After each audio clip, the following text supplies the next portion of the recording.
Magandang umaga, ito po ang Mike Abe Live. Sabay na nyo napapanood at napapakinggan sa PTV4, Radyo Pilipinas, IBC 13, Facebook page Mike Abe Live. Ngayon pong araw na ito ng Thursday, November 14 ng ating 2024. Kamusta na po kayo Luzon, Visayas, Mindanao at mga kababayan natin sa abroad? Lalo na po yung mga taga Northern Luzon. Naku, yung breaking news kanina, super typhoon na. Mayroon pong napakalakas, super typhoon nga ba ito? Signal number 5 na po yung bagyo. Kaya atin pong uunahin maya-maya ang pag-asa tungkol dyan. Ano ba ito? Mukhang hindi na nakakapahinga. Hindi na ho nakaka-recover o nagre-recover pa lang yung iba na naging biktima ng unang mga typhoon. Meron na naman at ngayon po ay mas malakas pa yata. Naku, ingat lang po tayo. Dasal natin at hilingin natin ng kaligtasan ng lahat ng ating mga kababayan ngayon na nagiging biktima po dyan sa Northern Luzon. Ayan, ingat-ingat lang po tayo, ingat lang po kayo. Pero huwag kayong mag-alala, nandyan po ang ating Pangulo at laging tumutulong at lahat ng mga nasa Executive Department. Patunayan, maya-maya, ayaw ako makukuha natin ang ating Pangulo ay nasa Oriental Mindoro. Yung isang lugar o lugar dyan sa Mindoro na naging biktima din ng kalamidad at tutulungan. Ayan o, ito na yon. Pangungunahan po ni Pangulong Ferdinand Marcos Jr. ang pamamahagi daw po ng tulong sa mga magsasaka at mangingisda na naapektuhan po ng bagyong si Christine at Leon sa Pinamalayan, Oriental Mindoro. Ngayong araw nga po ng Huwebes, November 14, tinatayang nasa 5,000 mga benepisyaryo nga daw po ang dapat makinabang at makakatanggap ng tulong pinansyal mula sa Office of the President. Makakatanggap din ang bawat benepisyaryo nga po ng 10,000 pesos, na maaari nilang gamitin sa pagsisimula muli sa buhay kasunod ng pananalanta ng mga naturang bagyo. Dalawang bagyo ho kasi. Yung naranasan dyan sa Mimaropa yan, pag sinabing Mindoro. Mimaropa yan, dalawang Mindoro yan, Oriental, Occidental, pagkatapos Marinduque, Romblon, Palawan, yan po yung Mimaropa. Region 4B. Kasi yung Region 4, dalawa. Isang Region 4A, ang AA itong Calabarzon. Ayan. Nako, pero Northern Luzon po Northern Luzon po yung mga nagiging biktima ngayon. Ingat-ingat lang po sa ating pong mga kababayan. Sabi ko naman sa inyo, mula sa Office of the President ay tuloy po ang pagbibigay ng ayuda. Ano man po ang pwedeng ibigay at kailangan ay pinagkakaloob. At lagi nating binabalita rito. Kaya ako po'y muling mangungulit sa mga nanonood, nakikinig. Maging maingat po tayo, huwag na tayo maging matigas ang ulo. Pag kami mga warning, pinapaalis kayo sa mga lugar na delikado, ay umalis na po tayo. Mahirap po buhay ang mga nakataya dyan at mga ari-arian po ninyo. Advance na nagbibigay ng warning ang mga local government at national government official para ho sa kaligtasan ng lahat. Hindi na po katuwiran ngayong 20 years na kami rito, 30 years na kami nakatira dito, marami ng typhoon ang dumaan dito, ligtas kami, hindi na po yan. Maniwala kayo, mas mapanganib. Di ko kayo tinatakot, pero yan ang totoo. Mas mapanganib ang mga typhoon ngayon. Dahil nga parang climate change, talagang pagbabago ng panahon. Maraming bansa ang binabaha. Halos monthly, weekly, may mga balitang binabaha na hindi naman dapat nangyayari. Tayo pa kaya? Ang average ng typhoon sa Pilipinas ay 20 every year. Nakakailan ba tayo? Di ba? Samantala, sa iba nating mga balita, pinadadagdagan ng Department of Social Welfare and Development at DSWD, Secretary Rex Gatchalian, ang paglalatag daw po ng marami pang family food pack sa Northern Luzon habang may banta ng bagyong si Opel. Napinsala napansin daw ho ng kalihim, na magkatulad daw po ang trunk ng bagyo ng Opel at saka yung Pipito na dinadaanan daw po ng bagyong Sinika na nagdulot daw po ng pinsala sa lalawigan daw po ng Aurora at Region 3 at Isabela, Cagayan sa Region 2. Ayan. So, Central at Northern Luzon. Yan hong pinagdaanan ng unang typhoon ay tila ngayon ay apektado na naman. So, walang katapusan na problema. Pero huwag kayong mag-alala, may pera ang gobyerno para dyan.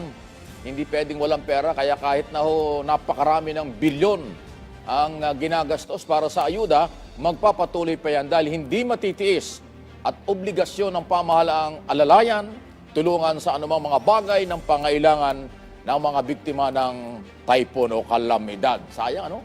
Alam mo, kung wala lang kalamidad sa ating bansa, katulad sa ibang bansa na walang ganyan, marami tayong perang pwedeng magamit sa iba na pamamaraan. Si Lori de la Cruz, weather specialist ng Pag-asa, ay atin pong mapapakinggan na at makibalita tayo dito sa super typhoon niya ba o signal number 5 na talaga? Lori, magandang umaga po. Magandang umaga, sir, at sa mga kababayan natin. Kasalukuyan ay super typhoon na nga o napakalakas na bagyo na itong si si Typhoon Ophel o si Super Typhoon Ophel.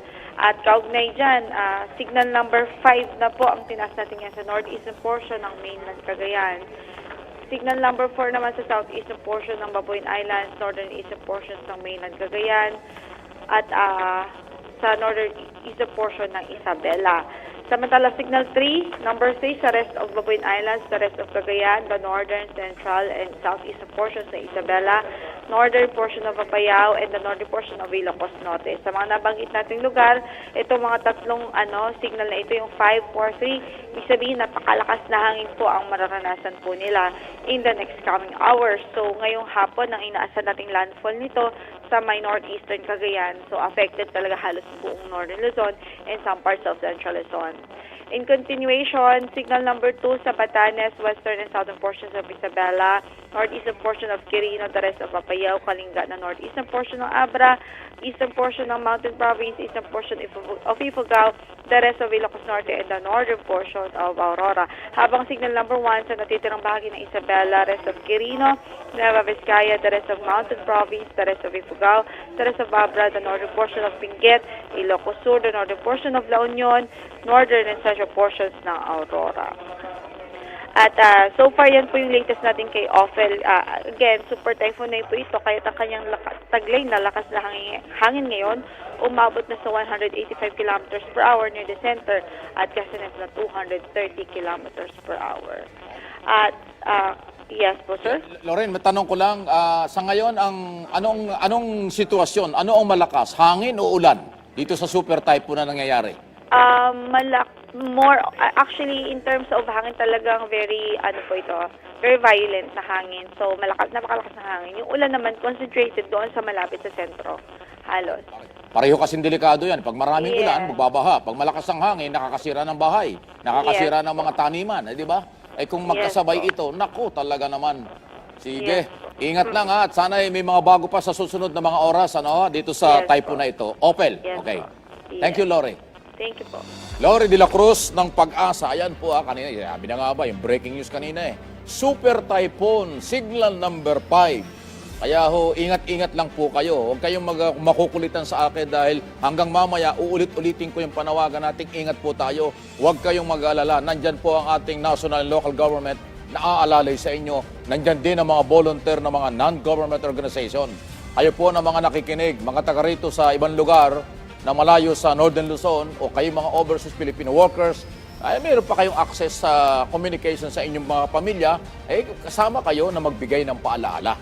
Na iwanan ang bahay, magpunta sa evacuation center, iwan ang lugar pa samantala, magpunta sa safe na lugar para sa atin at inyong kaligtasan. Ayan, para walang sisihan. Ang bagyo ay walang pinipili. Walang mayaman, walang mahirap dyan. Lalo na ang mahirap ang apektado kasi conforme sa laki ng bahay. Ay ngayon, kaya nga itinanong ko, ayan parang magkasabay. Hangin at ulan. Pag maraming ulan, magkakaroon ng baha. Pag malakas ang hangin, iyan ang nakakasira ng bahay. At nakakasira na kung ano-ano.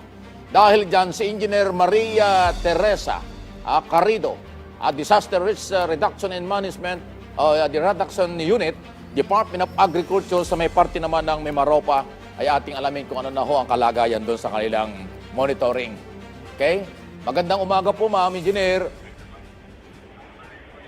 Engineer, good morning.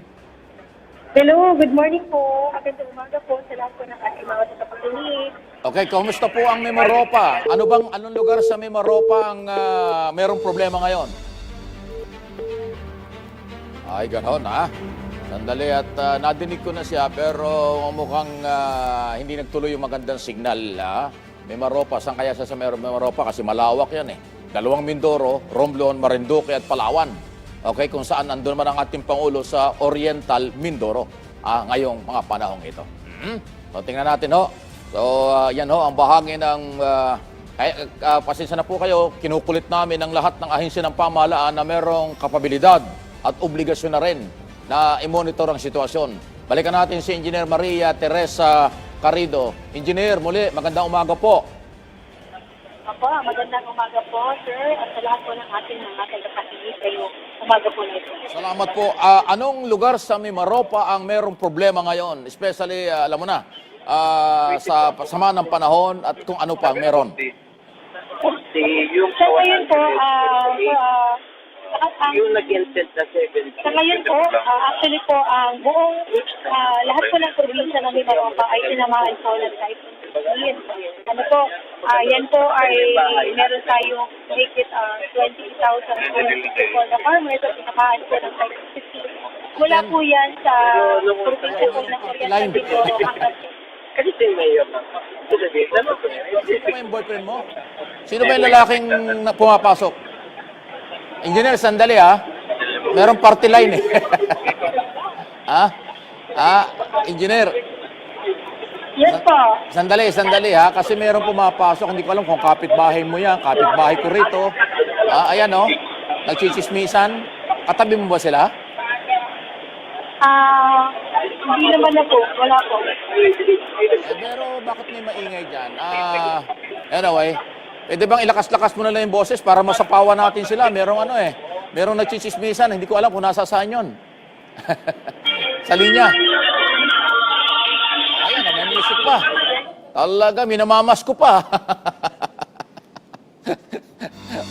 Anong nangyari? Pasensya na po kayo kasi wala akong maintindihan. Di kayo pa kaya nakikinig. Anong maintindihan nyo kung daming boses? Ay mahalaga yung sinasabi ni engineer. Hindi po nagsusungit. Sinasabi lang natin ng totoo. Mas maliwanag yung ako man pag nakikinig ako at maingay, lilipat ko na yung, papatayin ko na yung television. Wala akong marinig kaya kailangan malinaw. O yung mga chismoso dyan, tabi-tabi muna. Yung mga nababalak mamasko, malayo pa. Ang Pasko.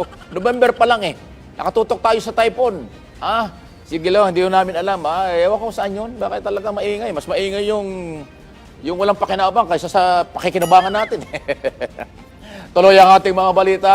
11 minutes after 9 o'clock ng umaga, dating Pangulong Rodrigo Duterte natuloy na ang pagharap nga po sa House Quadcom hearing kahapon. Naku, hanggang kagabi. Matindi. Pasado alas 12 na ng madaling araw kanina, nang lumabas na sa People's Center ang dating Pangulong Duterte. Matapos nga po ang mahigit 3 oras na pagdinig ng House Quadcom. Ayan mula alas 10 kahapon hanggang alas 12. 13 oras, matindi. Marami hong nangyari dyan. Pag kinuwento natin, kulang ng 1 oras. Kasi sinubaybayan ko yan, napuyat nga ako dyan pero ang magandang balita, walang PI. Bawal mag-PI, winarningan. Halos basta tumaas ang boses ni Duterte at iba ang dating, may warning kaagad. Magaling yung Quadcom, marunong mag-control. Hindi katulad doon sa ibang hearing, pinababayaan yung PI. Kaya dito sa Kongreso, hindi pwede ang PI. Dahil bawal yan. Matindi sa Kongreso, pati nga yung kailang kasamahan kagabi, sinabon yung babae. Sino ba naman yung Duterte party list? Hindi raw nag-aatid ng hearing, tapos nakisawsaw kagabi. Binanatan yung Quadcom, pagod na yung mga congressman, yari ka, ignorance of the law ka. Bata ka pa, ginanon yung congressman, yari. Para bang hindi ka nakakatulong, binabanatan mo pa kami rito. Maraming nangyari, sabi ko nga sa inyo Pag kinuwento ko rito yung nangyari, kulang itong 1 oras na ito. Okay na si, engineer, wala na yung party line. Party line tuloy. Engineer Maria Teresa Carrido, magandang umaga po muli. Sana okay na tayo. Magandang umaga po, pasensya na po. Tayo po kasi ngayon ay nasa isang malaking pagtitipon dito po sa bayan po ng Kinamalayan. Ay, salamat. Sorry nagbibiro lang naman, kaya talagang hindi namin Wala maintindihan kanina. Sige, akala ko kasi boyfriend mo yun baka pwedeng itago Hindi muna. naman po. Joke lang po. Engineer, ganito. Sige po. Ano po ang sitwasyon ngayon ng Mimaropa? Ayan. So sa ngayon po, nais ko lamang pong ibahagi po sa ating lahat na ang rehiyon po ng Mimaropa ay isa po sa mga tinamaan po ng Typhoon Christine, lalong-lalo na po ang sektor po ng agrikultura. Sa katunayan po, ang buong Mimaropa po ay mayroong pong mahigit 28,000 farmers at fisher folks na tinamaan po ng bagyo nitong nakaraang Typhoon Christine. Iyan po ay umabot po sa mahigit po na 19,500 hectares po ng mga palayan, taniman po ng mais, taniman po ng mga high-value crops, at pati na rin po yung mga taniman po natin ng mga kasava. And all in all po, ang total losses po na dinanas po ng ating pong buong rehiyon ay nasa mahigit 1,046,000,000 pesos po. Palagay ko, ang Oriental at Occidental Mindoro, ang malaking tinamaan kasi yan ang marami, yung rice mill, di ba? Yan ang pinakamalawak na palayan, di ba? Tama po yan. Opo, tama po yan. Sa katunayan po, ang Occidental Mindoro po ang isa sa pinakamalaking area po na tinamaan. Nasa mahigit 7,000 hectares po na area ang tinamaan sa buong Occidental Mindoro, at ang Oriental Mindoro naman po ay mahigit 3,000 hectares po ng lahat po ng mga agricultural areas po ang tinamaan. Ang ating Pangulong Marcos Jr. ay nandyan, di ba? Anytime may papasok ka rito pag maganda yung signal din, ano? So, kamusta Yes, yung pagsalubong, pagtanggap, at ano yung mga, kung may idea ka, ano yung mga posibleng ipagkaloob ng Pangulo? Maliban doon sa mga dati ng, alam mo na, pera, kung ano-ano. So, ano yung inaasahan ninyo na iiwan ng Pangulo dyan? Apo. Unang-una po, inihintay pa lamang po natin ang pagdating po ng ating Pangulo, si President Bongbong Marcos. Pero meron na po tayong nauna na programa. Kasama po natin ang iba't ibang kalihim po ng gobyerno. Narito po, of course, ang kalihim po ng Department of Agriculture, Secretary Francisco Chu Laurel. Kasama na rin po ang kalihim po ng DILG, si Secretary John Vic Rimulya. Pati po ang kalihim ng DSWD, si Secretary Rex Gatchalian.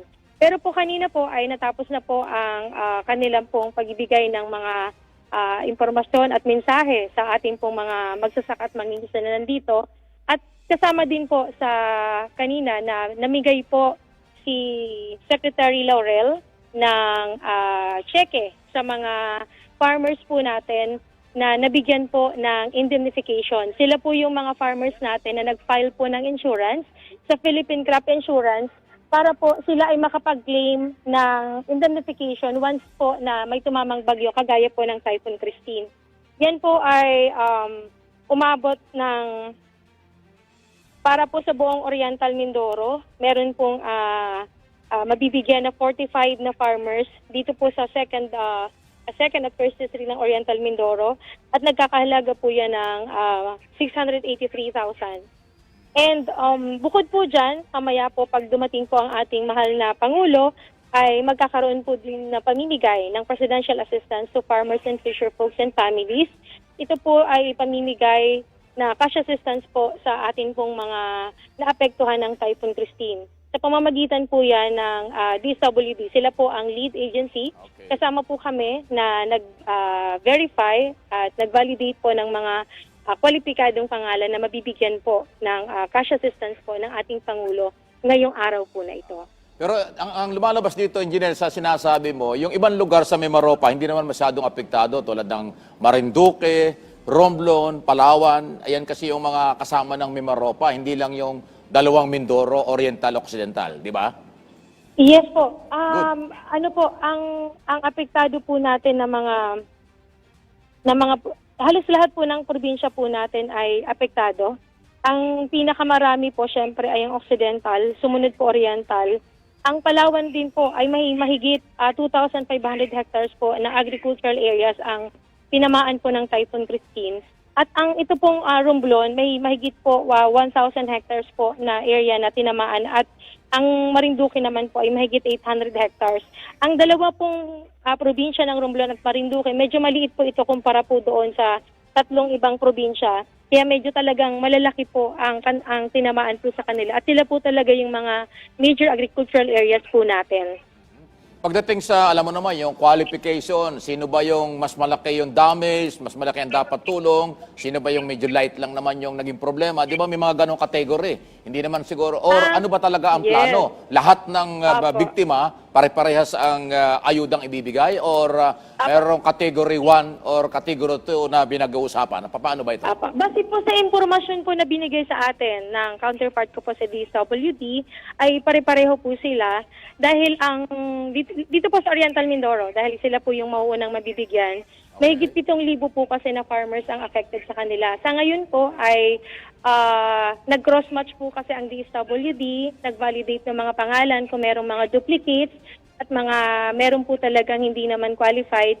Nagsarado po sa 5,000 farmers ang bibigyan ng cash assistance po ngayong araw po na ito. Pero pare-pareho po sila dahil halos lahat naman po yan ay karamihan po ay totally damaged po yung mga areas po nila. Kamusta ba ang tulong ng mga local government? Kasi mahalaga yung local government, the governor, mayor, congressman, kung kinakailangan din. Kamusta yung suporta nila sa national government, engineer? Opo. Pagdating po sa suporta ay lubos po tayong nagpapasalamat sa mga local government units po natin. Dahil bago po makarating kami sa national government ay sila po yung naka-front at sila naman po talaga ang direkta na nakakausap po ng ating mga farmers and fisher folks sa pamamagitan po ng mga Municipal Agriculture Office.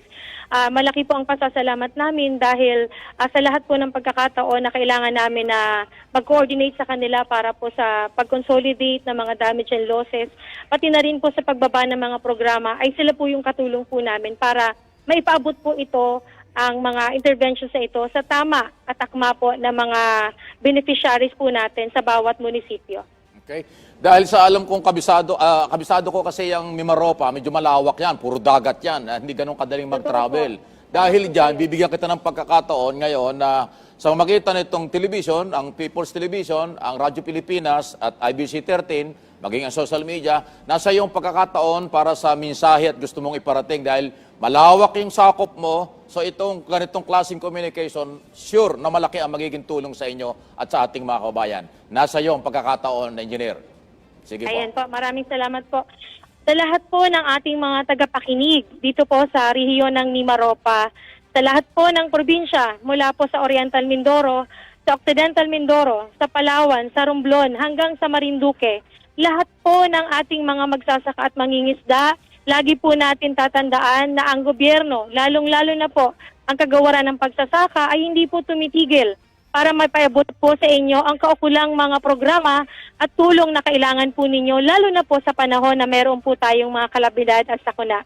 Patuloy po kayo na makipag-cooperate sa ating mga Municipal Agriculture Office, lalong-lalo na po sa pagre-report ng mga damage and losses para po tama po ang desisyon na magagawa natin every time po na meron tayong ibababang mga interventions, mga assistance at mga ayuda sa inyo pong mga bayan-bayan at sa inyo pong mga probinsya. Maraming salamat po at lagi po tayong mag-iingat ang lahat. Salamat din po. Thank you, engineer. Salamat din ho sa inyong pagtanggap ng ating tawag. Basta ano lang ho, magtulungan tayo. Pare-pareho tayong nasa Office of the Yes President po. para Tama sa po yan. pagkalinga ng ganitong problema. Pagharap. Thank you, Yes po. engineer. Maraming salamat po. Salamat po. Engineer Maria Teresa Carrido po, ang Disaster Risk Reduction Unit, Department of Agriculture sa may parte ng Region 4 Bian, Mimaropa. Anong araw na ikot ko yan, kaya alam ko yan. Ako, ang hirap magpunta dyan, puro sasakay ka ng barko. Kasi isla-isla ang pagitan, Mindoro, Oriental. Ang hindi lang yung Oriental at Occidental, yan, may land, pwede mong puntahan. Pero pagpunta ka ng Marinduque, Romblon, Palawan, abay, magbabarko ka. Hindi ka pwede maglakad, hindi ka makakalakad dyan sa mga lugar na yan. So, medyo malawak yan. At medyo mahirap din mag-travel. Kaya gano'n pa man, dahil sa communication nito, ganito, ay nakakarating ho sa mga kinaukulan ang ayuda, impormasyon at mga warning na ginagawa natin at ng iba pang ahensya ng gobyerno. Tuloy ang mga balita, dating Pangulong Rodrigo Duterte magbibigay daw po umano ng 1 million pesos para madepensahan daw po ang mga pulis na may mga kasong may kinalaman sa war on drugs ng nakaraang gobyerno. Ayan, kahapon lang ho nalaman, isipin mo, ilang araw natin pinag-usapan ito dahil sinabi na ni General Marbil na meron talagang problema yung pangako, hindi natuloy. Sakop daw niya ang gastos at tulong sa mga makakasuhang pulis. Eh, dami hong pulis na may namatay, may nasugatan, may na-dismiss, may mga kaso sa korte, walang pera. So doon sa hearing kahapon, yun ang isa naging bunga nun. Inako niya, initial daw ho, gagawa siya ng paraan, 1 million pantulong sa mga pambayad sa abogado ng mga pulis na kinasuhan. Ayan mga pulis, sinagot na kayo, General Marbil, sinagot na ho kayo ni Duterte, pero inyong i-follow up yan kasi minsan yung mga sinasabi nakakalimutan bukas Kung minsan sinabi ngayon, mamaya iba na, kaya i-follow up nyo. Sabi niya, initial, maglalabas siya ng 1 million para tulungan kayo. Mga pulis na nagamit, ginamit sa operasyon War on Drugs ng nakaraang pamahalaan. Okay? At dahil dyan, eto na, Brigadier General Jean Pajardo, Philippine National Police spokesperson, nasa ating linya na at naku, marami rin tayong itatanong dito. Hindi lang itong issue tungkol sa pera. Pero isama na natin yan. Pati ho yung, kasi trabaho ng pulis kayo, active na rin sa issue ng mga kalamidad. General, magandang umaga po. Si Mike Abi po ito. Magandang umaga, Sir Mike, at sa lahat po ng nanonood at taga-subaybay ng iyong programa. Magandang umaga po, sir. Well, ito muna unahin ko. Yung kababalita ko lang, siguro nadinig mo yung ilang portion ng balita ng kagabi na yung inako ni dating Pangulong Duterte. At least maglalabas din siya ng 1 million pesos para tulungan yung naunang sinabi ng PNP natin, PNP chief, na kawawa naman yung mga nakasuhan na pulis dun sa war on drugs, walang pambayad sa lawyer. So, anong dating sa inyo nitong initial na sinasabi ng dating Pangulo na merong 1 million siyang ibibigay? It's a welcome development, Sir Mike, dahil kung matatandaan natin ay mismo ang ating Chief PNP ang naglabas ng pahayag na base sa talangan natin, yung mga pulis na na-involve nga doon sa campaign against illegal drugs nung nagkaraang administrasyon ay talagang marami doon na, Sir Mike, ang namatay, mga namasugatan at marami din na mga humarap sa mga legal challenges, may mga nakasuhan. So ito ngayon yung direksyon ng programa ng ating current PNP chief na tulungan itong mga pulis natin na nakasuhan as a result nga nitong campaign against illegal drugs. Ngayon kung talagang magbibigay ng tulong yung ating dating Pangulo ay ito naman ay ating na-appreciate at nagpapasalamat tayo. Darating sigurado yan. Sana naman dahil on record yan sa Quadcom hearing kahapon at sana'y magkatotoo. Pero ganito, General, na isa sa mga dahilan kung bakit kami napatawag sa inyo dahil hindi lang naman to serve and protect sa ibang kaso ang ating ginagawa ng kapulisan. Alam ko, involved din kayo sa pagsasalba, pag-alalay sa mga biktima ng kalamidad. Ngayon po, super typhoon na, signal number 5 na sa Cagayan ang bagyong si Opel. So naka-heightened alert po ang ating PNP. Kamusta ang galaw ng ating PNP sa Cagayan na ngayon ay may problema sa typhoon? General.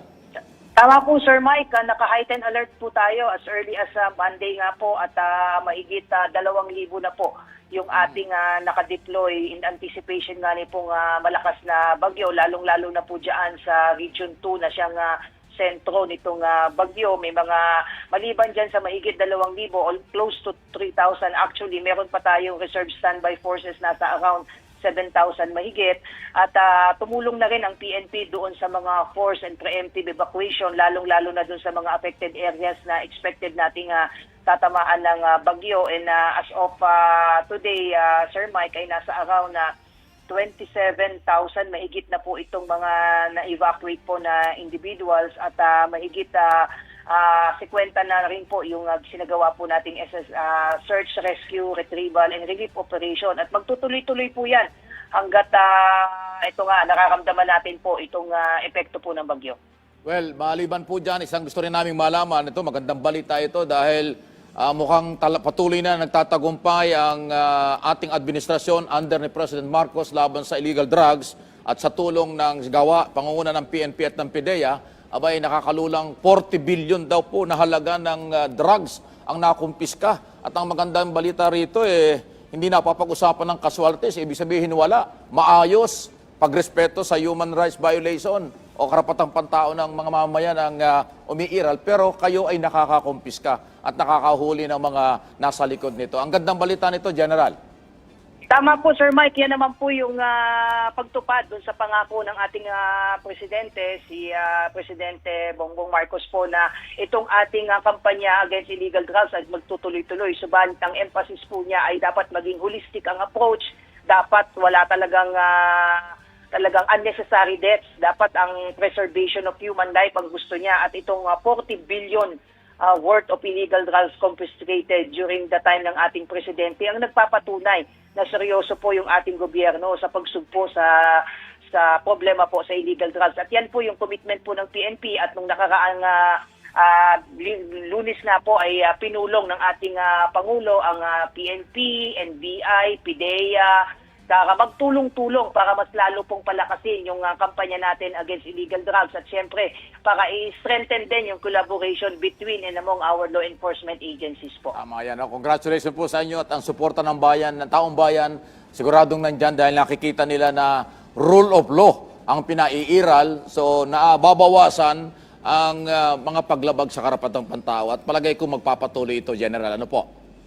Maraming salamat po sir at gusto rin po natin sir na pasalamatan yung ating mga kababayan sa patuloy po nilang suporta at kooperasyon dito sa kampanya natin against illegal drugs at syempre yung ating mga force multipliers na katuwang natin sa pagbabantay sa mga komunidad at patuloy po nilang pagtiwalaan ang kanilang kapulisan, ang kanilang other law enforcement agency. Sama-sama po tayo para wakasan itong problema po natin sa illegal drugs. Isang issue pa na gusto namin itanong dahil alam na naman natin malapit ng eleksyon, patuloy ang inyong paghahanda at ang kapulisan ang merong authority under the law tungkol sa mga firearms, legal o illegal. Totoo ba na magsasagawa daw kayo ng nationwide auditing sa mga licensed firearms para sa paghahanda sa ating midterm at national election nga po sa bagong taon 2025? General. Tama po Sir Mike, pursuan nga po sa regulatory authority po ng Philippine National Police under RA 10591 po ay magsasagawa po ng nationwide verification at physical accounting po ng mga baril na pag-aari po ng mga licensed individuals at entities at yan po ay bahagi pa rin ng ating security preparation para sa forthcoming national and local election. At ang intention po talaga nito ay to really promote public order and safety at syempre to promote yung ating responsible gun ownership at nagsimula na po yan nitong nakaraang Lunes ang implementation po niyan at initially Sir Mike ay applicable lamang po ito muna doon sa mga may hawak po ng Type 5 license po o yung may pag-aari po na mga 15 or more firearms, particularly yung mga certified gun collectors po natin. Sunod na gusto kong itanong, alam naman natin, alam ko nakarating na rin sa inyo, tinakasan tayo, tinangka o ginawa, natakasan tayo ni Colonel Garma na involved sa maraming issue. At alam ko nag-iimbestiga na ang PNP, ayon sa inyo, tsaka kay General Marbil, nag-reopen ang kaso sa investigation dun sa General Barrioga, na dating board secretary ng PCSO. Eh dahil nga ho nagtangkang tumakas, nasa Amerika, nahuli doon at babalik yata rito, ano na po ba ang estado ng ongoing investigation ng PNP hinggil dito, General? Yes sir, nasa process po tayo ng case build-up, particularly dyan po sa kaso ni General Wesley Barayuga at nag-join forces na po ang PNP, CIDG at NBI, pursuant na rin po sa kautusan po ng DOJ at may mga dokumento na lamang po tayong iniintay, Sir Mike, para tuluyan nating maisampa yung kaso laban sa mga tao na pinangalanan ni Lieutenant Colonel Santi Mendoza. May mga sinugpe na po tayo na mga individual at ibang mga dokumento to support po yung filing po ng kaso at umaasa po tayo in the coming days po ay makakapagsampa na po tayo formally ng kaso patungkol na po dito sa ginawang pagpatay po kay Ginoong Wesley Barayuga po. Meron na bang sapat kayong basihan at authority na inyong pigilan o kontrolin na itong si Garma sa oras ng kanyang pagbabalik? Kasi idinidiin ko, tinakasan tayo eh. Nagpunta ng Amerika na hindi nagpaalam, ang dami niyang kaso, ang dami niyang kanakaharap dito pwedeng maging kaso. Kaya ulitin ko ang tanong, abogado ka naman, General, pasintabi na po. Meron na ba kayong authority na ito'y kontrolin sa oras ng kanyang pagbabalik sa bansa? Sa ngayon, Sir Mike, I have to be honest with you dahil wala pa pong naisampang kaso ay wala pa po talagang whole departure order na na-issue laban sa kanya. I have to check kung meron na rin pong nailabas na immigration lookout bulletin order ang Bureau of Immigration, but just the same, itong ILBO na posibleng ilalabas o nailabas na ng BI ay hindi po ito sapat para i-prohibit po siya sa paglabas po ng bansa. At good thing po na pagdating po niya sa Amerika ay involved po siya ng US Immigration for visa-related issue at inaasahan po natin na ngayong araw ay makakabalik po siya sa bansa at pag-iisipan po natin yan sa tulong na rin ng ibang ahensya ng gobyerno if there is a legal remedy for us to hold po itong si dating Lieutenant Colonel Ruy Nagarma po, sir. Nabanggit ko lang ho kasi yun dahil hindi ko naman sinabing guilty na siya pero talaga hong napakarami na dapat itanong sa kanya at tumarap sa investigasyon pero kung ganitong nagtatry na tumakas at iwanan tayo rito, abay mahirap na pagka kung hindi siya nakalusot sa Amerika, baka makalusot siya sa Europe o kung saan man siyang bansa pupunta. Kaya naman po nabanggit ko na sana makontrol pero naiintindihan ko wala pang kaso, medyo mahirap talaga. Kaya lang sana naman, huwag na tayong takasan sa kanyang muling pagbabalik. Ano po, General? Tama po, sir. Dapat din naman po talaga ma-monitor din po yung movement ni Ruy Nagarma dahil napakalaki po nung naging papel po niya dito sa mga kasong lumutang po during the hearing, not only in the Congress, pati na rin po sa Senate. Sabi nga natin, makikipag-ugnayan po tayo, Sir Mike, lalong-lalo na sa Bureau of Immigration dahil yan naman po yung kanyang dadaanan kung sakasakali. At it so happen talaga, Sir Mike, na na-lift na yung kanyang contempt order. I understand sa Congress, kaya siya ay pinalabas na. But since nagkaroon nga po ng attempt na lumabas, then we will coordinate with the concerned government entity on how to at least limit yung kanyang movement if without violating din po yung kanyang right po. Bago kita pakawalan, kamusta naman yung heart ni Kibuloy? Anong balita? Kagabi po, Sir Mike, ay sa utos na rin po ng korte po ay dinala po si Apollo Kibuloy sa Philippine Children's Hospital para sumailalim po sa isang procedure na I understand ay hindi po available sa heart center kaya dinala po siya sa kagabi at ibinalik din po immediately after the examination po as bilang pagsunod na rin po sa utos ng korte po na may hawak ng kanyang kaso at mananatili po siya doon hanggang bukas at inaasahan po natin bilang pagsunod na rin po sa court order ay by 5 p.m. bukas po ay dapat na ibalik na po siya sa kustodiya po ng PNP Custodial Center po. Ayun, so kung makakabalik siya bukas, ibig sabihin ay okay naman yung health niya, no? Hindi naman malala, di ba, General? Well, galing na rin po, Sir Mike, sa kampo nila na hindi naman life-threatening itong pangyayari sa kanya. At on the part of the PNP, naging nag-exercise lang po tayo ng caution dahil nga nag-complain po siya ng sa chest discomfort. It's prudence dictates na mag-recommend po tayo ng further test at yun naman po ay pinagbigyan din po ng korte yung kanilang urgent motion at yun naman din po ay sinunod po ng PNP. Baka na-stress lang, so relax at pahinga lang ang kailangan dyan, di ba? Baka na-stress, alam mo naman kung ano ang pinagdadaanan. Ano po? Yes po, sir. On the part of the PNP, sabi nga natin, nung una pa lang po na nag-order ang korte na magkaroon ng medical assessment ay so far nakikita natin na kaya naman pong i-address ng PNP General Hospital kung ano man pong mga medical concerns ni Pastor Kibuloy po. Nako, yan, kompleto na tayo sa lahat ng mga tinanong ko at ingat lang po sa typhoon yung ating kapulisan ho sa Cagayan, sa Northern Luzon, talaga hindi biro, malakas to talaga, ingat-ingat na lang. General, salamat po sa oras at pagkakataon at pagtanggap ng tawag. Maraming salamat, Sir Mike, at magandang umaga po. Mga kaibigan, Brigadier General Jean Pajardo, spokesperson ng PNP, kaya masarap kausap yan kasi abogado yan. So alam na alam niya yung linya ng mga naaayon sa batas at iba pa. Kaya nga tinanong ko, pero ka ba yung sapat na authority, kapangyarihan kung paano kontrolin si Garma? Yan, tahasang sinagot niya, wala pa kasi wala pang kaso. Kasi nga ho, tinakasan tayo, nahuli nga O ayaw, pinalabas kung hindi man nahuli, naharang.